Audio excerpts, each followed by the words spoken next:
मुट्ठी भर लोग हैं जो इस देश के समाज के ताने बाने को तोड़ना चाहते हैं। मुट्ठी भर लोग हैं जो इस देश की गंगा जमन तहजीब को नष्ट करना चाहते हैं। मुट्ठी भर लोग हैं जो इस देश की अखंडता में कहीं ना कहीं कुछ सुराग करना चाहते हैं। लेकिन आप देखिए, दशकों हो गए, दशकों से ये देश वैसा ही है और एक बड़ी आबादी है जिसमें हिंदू मुस्लिम साथ रहते हैं।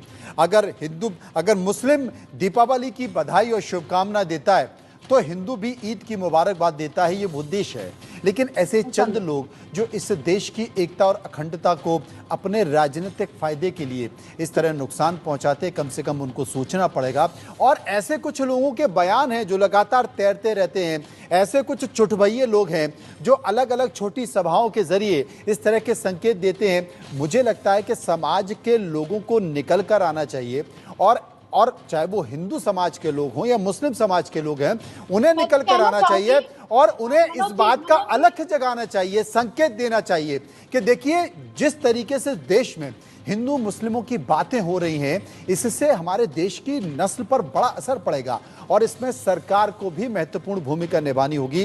देश के प्रधानमंत्री नरेंद्र मोदी को भी एक संकेत देना पड़ेगा, चाहे वो बात इधर की हो या उधर की हो।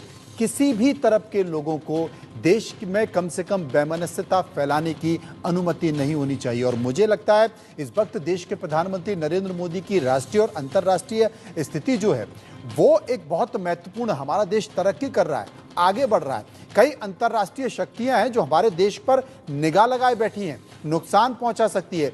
ऐसे में भाई से भाई को लड़वाने का काम कहीं और हो रहा है, प्लान बनाया जा रहा है। और हम सबकी जिम्मेदारी बनती है कि हम सब लोग मिलकर, भाई के राम भी हैं तो रमीन भी, अगर इस देश की हवा पर अधिकार, पेड़ पर, वातावरण पर, जमीन पर, यहाँ की धन और संपदा पर राम का जितना हक है, रहीम का भी उतना हक है। तो इस बात को संकेत देने के लिए हम सब लोग खड़े क्यों नहीं होते? हम सब लोग जागरण क्यों नहीं करते हैं? हम सब लोग बैठकर मंच पर, सभाओं में, समारोह में इस बात का जिक्र एक साथ मिलकर क्यों नहीं करते? और चंद मुट्ठी भर लोग ही अगर माहौल खराब करते हैं तो उन्हें इस तरीके से जवाब हम क्यों नहीं दे सकते?